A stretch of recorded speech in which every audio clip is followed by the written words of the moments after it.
첫째 주 우리 고대하는 병원교회 수요예배 드리기로 하겠습니다. 우리 다같이 우리 사도신경 고백하시겠습니다. 전능하사 천지를 만드신 하나님 아버지를 내가 믿사오며 그의 아들 우리 주 예수 그리스도를 믿사오니 이는 성령으로 잉태하사 동정녀 마리아에게 나시고 본디오 빌라도에게 고난을 받으사 십자가에 못 박혀 죽으시고 장사한 지 사흘 만에 죽은 자 가운데서 다시 살아나시며 하늘에 오르사 전능하신 하나님 우편에 앉아 계시다가 저리로서 산자와 죽은 자를 심판하러 오시리라. 성령을 믿사오며 거룩한 공예와 성도가 서로 교통하는 것과 죄를 사하여 주시는 것과 몸이 다시 사는 것과 영원히 사는 것을 믿사옵나이다. 아멘. 오늘 하나님께서 저희들에게 주시는 말씀은 고린도후서 2장 15절에서 17절 말씀이 되시겠습니다. 고린도후서 2장 15절에서 17절 말씀입니다. 페이지 수로는 288쪽입니다. 고린도후서 2장 15절에서 17절 말씀 보시겠습니다. 페이지 수로는 288쪽입니다. 다 찾으신 줄 알고 제가 봉독해 올리겠습니다. 우리는 구원받는 자들에게나 망하는 자들에게나 하나님 앞에서 그리스도의 향기니 이 사람에게는 사망으로부터 사망에 이르는 냄새요 저 사람에게는 생명으로부터 생명에 이르는 냄새라. 누가 이 일을 감당하리요? 우리는 수많은 사람들처럼 하나님의 말씀을 혼잡하게 하지 아니하고 곧 순전함으로 하나님께 받은 것 같이 하나님 앞에서와 그리스도 안에서 말하노라. 아멘. 오늘 말씀의 제목은 하나님 앞에서 그리스도의 향기. 하나님 앞에서 그리스도의 향기라는 말씀의 제목입니다.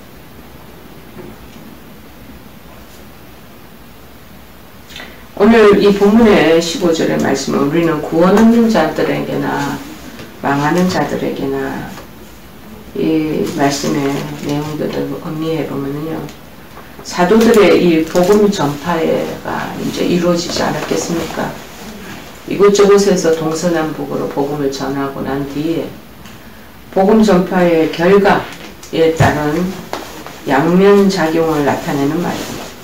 이 다분히 종말론적인 그런 표현이라고 얘기할 수 있는지, 저 복음을 전파한 이후에 구원을 받은 사람들에게나 또 구원을 받지 않은 사람들에게나 이것들을 이제 망한 자들에게, 망하는 자들에게나 이렇게 표현을 이중적인 측면에서 결과를 보면서 지금 얘기하고 있습니다. 실로 이 복음은 그것을 받아들이는 자들에게는 구원의 기쁜 소식이 되겠지만요. 그것을 배척하고 거절하는 사람에게는 심판의 소식인 것입니다. 그래서 마태복음 21장 44절에도 언급하기를 이 돌 위에 떨어지는 자는 깨지겠고 이 돌이 사람 위에 떨어지는 그를 가루로 만들어 흩트리라 하시니 너무나 이거 굉장히 심한 강한 어투의 말씀이 이곳에 적혀 있습니다. 요한복음 9장 39절에도 말씀하시기를 예수께서 이르시되 내가 심판하러 이 세상에 왔으니 보지 못하는 자들은 보게 하고 보는 자들은 맹인이 되게 하려 함이라. 이렇게 말씀하신 의미가 무엇을 지금 뜻하는 것이겠습니까? 받아들이는 자에게는 구원의 소식이 되지만 이것을 거절하고 배척하는 그런 사람들에게는 심판의 그런 운명이 올 거라는 것을 말하고 있지 않겠습니까? 저희들이 요즘에는 이제 전도할 때 이런 방책을, 이런 말투를, 이런 어법을 전하지 않습니다. 그러다가는 이제 커가 나가겠죠. 그런데 여전히 우리가 지금 병원 사역을 하면서 복음을 전하고 있는데요. 위로도 전하고 기도하면서 용기도 드리기도 하지만 또 저희들이 이 복음의 소식을 선생님들이 이제 전하기도 하죠.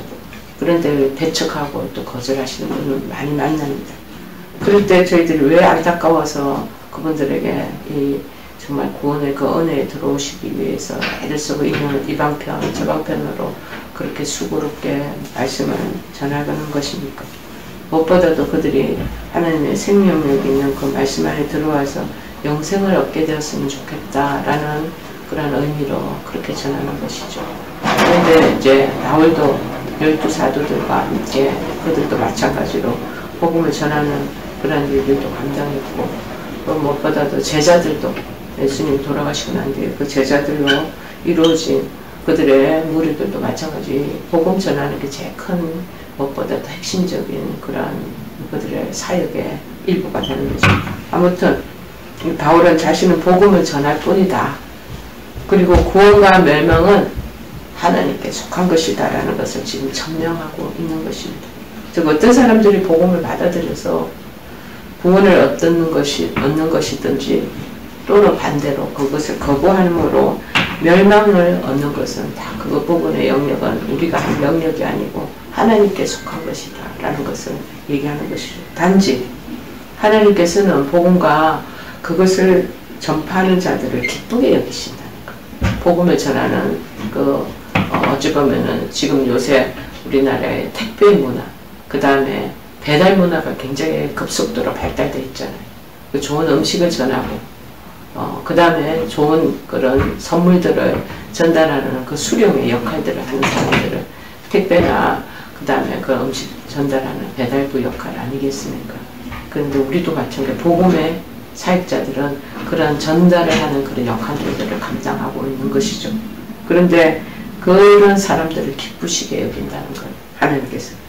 그래서 데살로니가 후서 2장 10절에는 불의의 모든 속임으로 멸망하는 자들에게 있으리니 이는 그들이 진리의 사랑을 받지 아니하며 구원함을 받지 못함이라. 지금 중요한 거는 그러한 물건, 좋은 선물들이 있는 것을, 좋은 음식들이 있는 것을 배달하고 저희들이 이제 곳곳에 특별히 많은 입원실 한우들에게 전하고 있지만 받아들이지 못하는 경우에는 큰 어려움이 있다라는 것을 지금 말씀하는 거죠. 그래서 그러나 그 복음을 전하는 우리들, 또 그러나 복음의 전함을 받고 그들도 전하지는 못한 적극적인 그런 사역의 현장에서 전진하지는 못하지만 그러한 구원을 얻는 사람들을 다 우리가 성도라고 얘기하잖아요. 하나님 믿는 백성이지 않습니까? 근데 그런 사람들은 하나님 앞에서 그리스도의 향기를 드러내야 된다라는 것을 말합니다. 앞절에 14절에서 우리 앞에 14절에는 말씀 전하지 않았는데 우리가 항상 본문을 이해하려면 전절과 구절의 내용들을 같이 연결해서 봐야 되거든요. 뭐라고 그랬습니까? 항상 우리를 그리스도 안에서 이기게 하시고 우리로 말미암아 각지에서 그리스도를 아는 냄새를 나타내게 한다. 냄새라고 얘기하는 것. 이 하나님을 아는 지식이 냄새로 비유됐단 말이죠. 이 본절의 15절에서는 바울 자신은 그리스도의 향기로 은유적으로 지금 표현하고 있는 것입니다. 즉 바울은 자신과 같이 그리스도의 복음을 전파하는 사람들을 그리스도의 이 아는 지식을 널리 퍼지게 하는 그런 수단으로 규정하고 있는 것이죠. 이제 배달하는 그런 사람들이 향기를 가지고 좋은 냄새를 가지고 전하고 있다라는 거 방문하고 가가보고 정말 두드리고 있다라는 이 향기라는 것은 이제 헬라어로 유오디아라고 해서 냄새가 잘 난다라는 뜻을 단어라고 합니다. 신약 성경 여러 곳에 표시되어 있는데요. 특별히 에베소서 5장 2절에도 이것이 기록되어 있습니다. 그리스도께서 너희를 사랑하신 것 같이 너희도 사랑 가운데서 행하라. 그는 우리를 위하여 자신을 버리사 향기로운 제물과 희생제물로 하나님께 드리셨느니라. 그리스도께서도 당신이 향기로운 제물이 되어서 냄새가 좋은 그런 제물에 대해서 희생제물로 하나님께 드리셨다고 얘기하는 거예요. 빌립보서 4장 18절에는 말하기를 내게는 모든 것이 있고 또 풍부한지라 에바브로디그 너희가 준 것을 받음으로 내가 풍족하니 이는 받으실 만한 향기로운 제물이요 하나님을 기쁘시게 한 것이라. 여기도 마찬가지 우리가 하는 모든 그런 사역들이 이런 게 향기라는 거. 그것이 하나님을 기쁘시게 하고 사람들에게 또 좋은 향기 맡으면 어때요? 기분이 좋아져서 뭔가 모르게 좀 기분을 유하게 하고 부드럽게 하지 않겠습니까? 기분 좋게 하는 거죠. 쉽게 얘기하면. 그렇게 된다는 것을 말하고 있습니다. 그래서 복음을 전파하는 바울을 비롯한 사도들의 그런 삶, 우리가 그런 역할들을 하는 믿음의 사람들이 하는 것들은 전부 다 하나님께 향기로 번제물 되듯이 그것이 연락되어져서 올려진다라고 얘기를 하는 거죠. 자, 16절 이 사람에게 이르는 냄새라. 역시 복음의 양면성을 말해주고 있는 구절로 전도자의 이런 사역과 이 활동이 멸망하는 자에게는 사망의 악취가 되는 아주 냄새 맡지 못할 악취가 되고 구원을 얻는 자에게는 생명의 향기가 된다는 말입니다. 그 당시 이 로마에 개선 행렬이 있었는 것 같습니다. 그래서 주피터 신전에 이르러서 희생 제물을 바치고 나면 전쟁포로 가운데 우두머리는 사형에 처해진다고 하는 그런 풍습이 있었는 것 같습니다.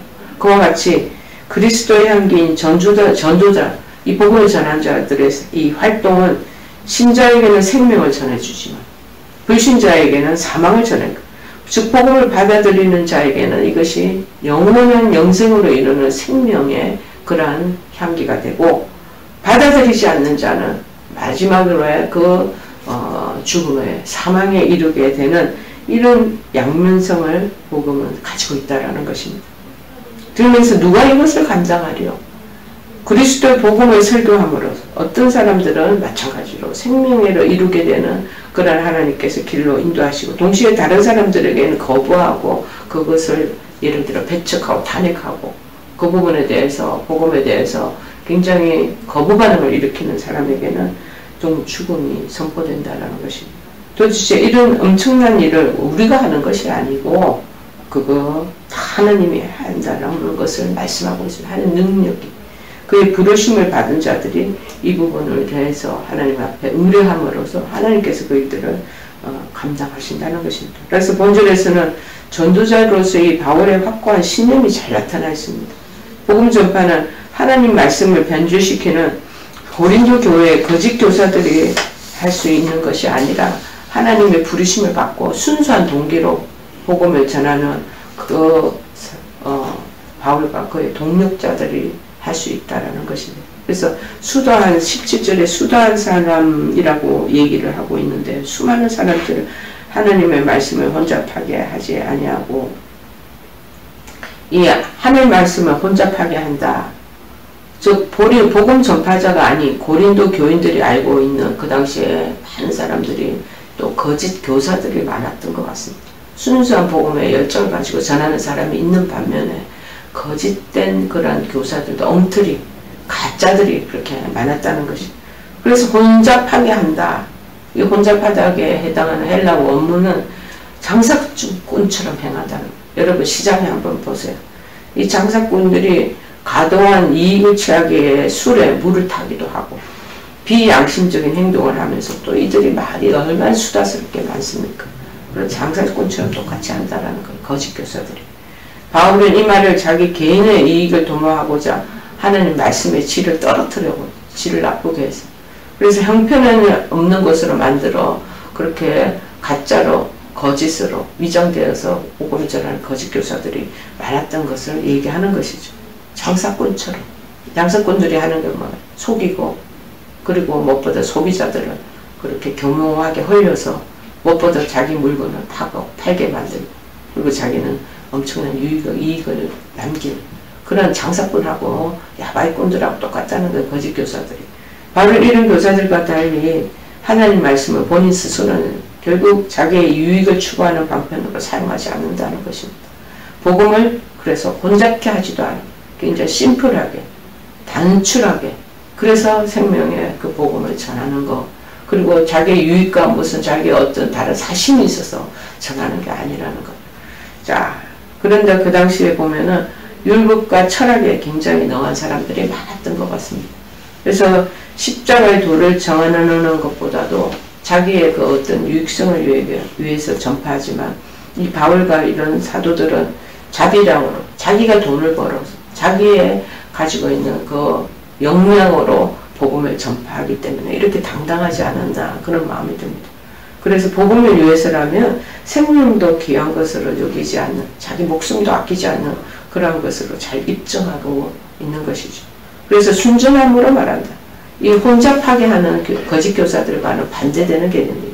순전함, 바울이 순수하게 하는 말씀만을 전하고 아무런 그런 본인이 가지고 있는 흑심 없이 복음을 전파한 것을 순전함으로 이게 순전함으로 전한다라는 마음을 말씀하고 있습니다. 하나님께 자기가 직접 받은 것을 하나님 앞에서와 그리스도 안에서 전하기 때문에 그래서 이제 향기다. 좋은 냄새가 나는 우리가 꽃 앞에 가면 좋은 향기가 장미꽃, 로즈 이런 데 보면 향기가 확 우러나요. 저는 이제 5월달 되면 백합을 굉장히 좋아하는데 백합의 향이 우리 꽃 담당하는 그런 집사님들이 우리 성전에다가 백합 한 5월달 정도 되면 그걸 이렇게 꽃꽂이 하시거든요. 향이 얼마나 온 성전에 다 퍼지거든요. 그렇게 된다는 것이. 이렇게 바울은 굉장히 하나님 앞에서 하는 그러한 마음에서 복음을 전했다고 나타낼 수 있습니다. 여러분, 겨울 지나고 봄이 되면 각양각색의 꽃들이 피기 시작하잖아요. 지금 9월이니까 더 많은 꽃들이 이제 지고 피고 하는 것이 지금 되풀이 되고 있으면서 가을꽃이 또 등장하잖아요. 그렇듯 인간은 누구나 다 이제 꽃을 사랑하고 좋아합니다. 꽃은 굉장히 화사하고 아름다운 모양새를 갖고 있는 것이죠. 특별히 사람들은 이 화려한 아름다움과 함께 신선하고 아름다운 향기를 함께 지니고 있는 꽃을 더 좋아하는 것 같습니다. 본인도 모르게 이렇게 우리가 향기 맡으려고 이렇게 다가가잖아요. 특별히 아름다운 향기를 나타내는 사람들, 이 특별히 아름다운 꽃들, 사람들의 기분을 굉장히 정화시켜주는 것이 그런 역할을 합니다. 또한 사람들의 마음을 강팍했던 마음, 지금 또 화가 나고 막 짜증나는 스트레스 받는 그런 사람들도 이 꽃담을 딱 받으면 그 순간에만은 굉장히 마음이 부드러워지죠. 그리고 이 사람의 심령을 기쁘게 하는 그런 위력을 지니고 있기 때문인 것 같습니다.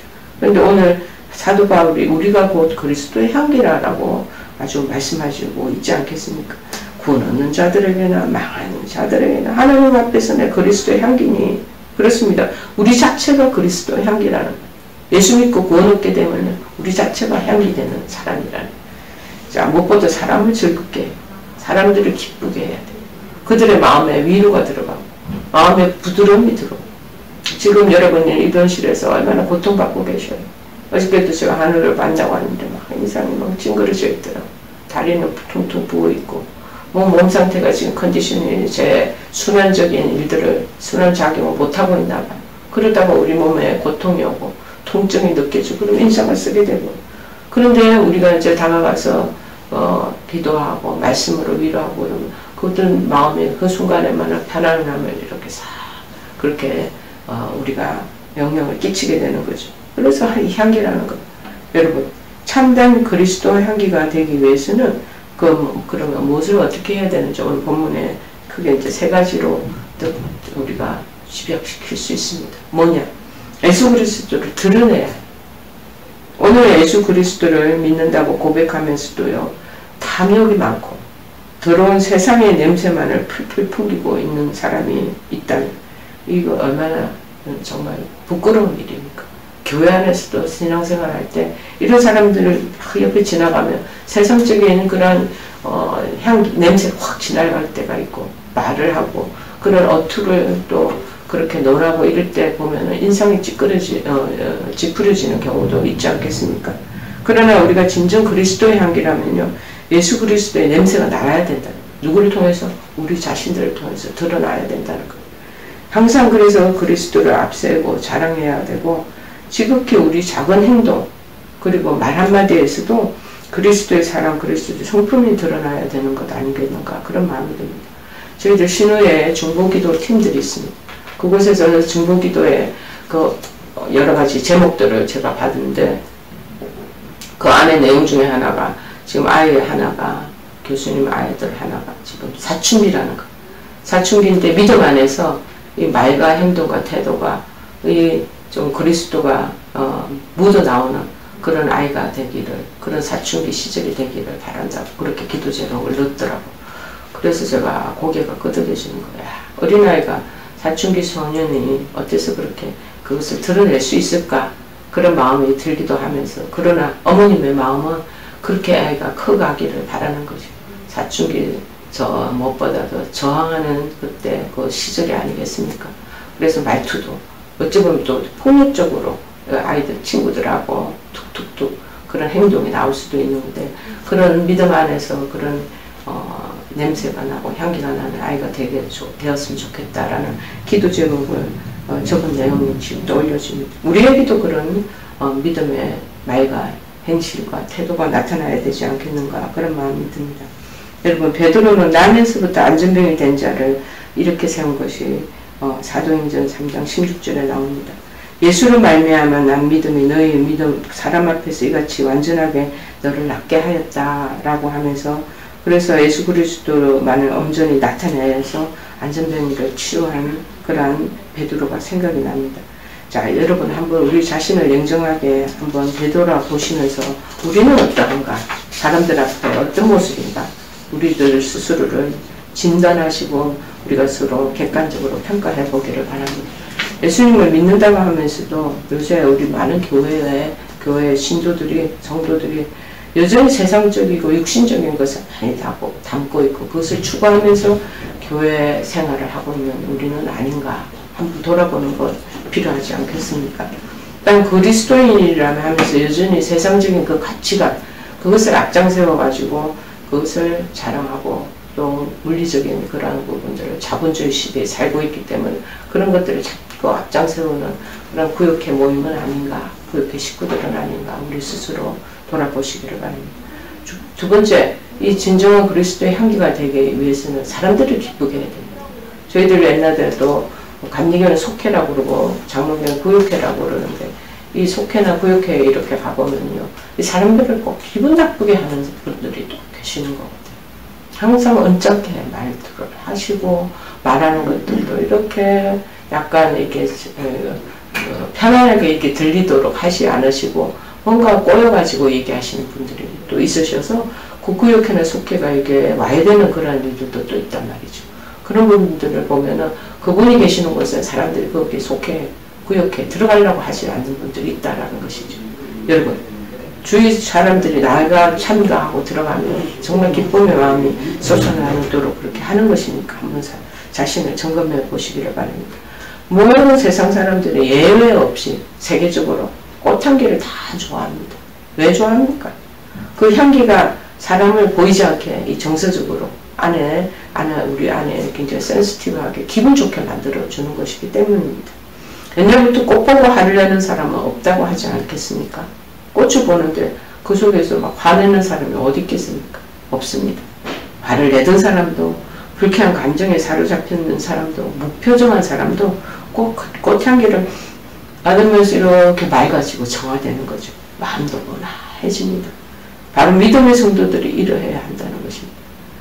그래서 우리들이 가는 곳에 정말 기쁨이 생성되는 것이어야 되지 않겠습니까? 집안의 식구들도 마찬가지예요. 명절날 모이면 누가 오기만 하면 뭔가 모르고 불편하고 그런 것이 느껴지는 그 가족들이 구성원이 있지 않겠습니까? 그런데 어떤 사람이 갈 때마다 그저 웃음이 이렇게 스며 나오는 그러한 여러분 구성원들이 있는 것이죠. 우리들이 가는 곳에는 당연히 또한 이런 기쁨과 평안도 있어야 합니다.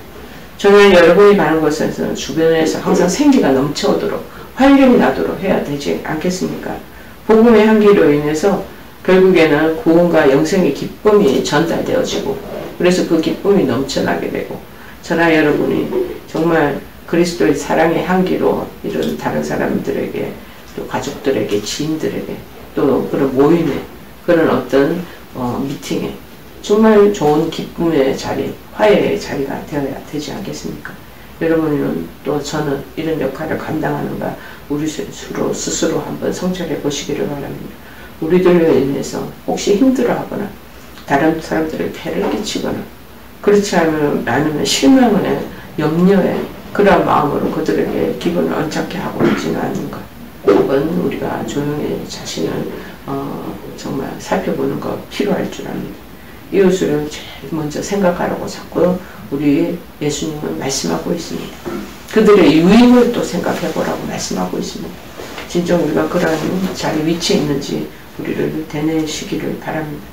외적으로는 신앙인의 모습을 갖추고 있지만 내면에는 무슨 아무런 향기도 없고 아무런 좋은 냄새가 나지 않는 어찌 보면 또 그런 무미건조한 냄새로 가득 채워 있는 우리는 아는지요. 그리스도인이면서도 그리스도는 자랑하지 않고 우리가 왜 크리스찬이라고 그리스도를 따라가는 사람이라서 크리스천이라고 얘기하거든요. 그리스도인이라고 하잖아요. 그런 것들보다도 재물이나 세상 사람들이 또 추구하는 그런 가치나 그런 학식, 명예 이것만을 우리가 앞장서며 나가지는 않는지 잘 분별해서 생각해 보시기를 바랍니다. 기쁘시게 하고 정말 남을 불쾌하게 하는 마음을 가라앉히는 정화적인 작업을 하는 우리가 되기를 바랍니다. 그래서 우리 자신보다 이웃을 생각하고 그리스도를 앞장 세우고 이웃을 진정 기쁘시게 하는 그리스도의 아름다운 향기가 되는 우리 9월 달에 우리 모두가 되기를 간절히 도전해 드립니다. 우리 찬송가 278장 찬송하시겠습니다. 278장.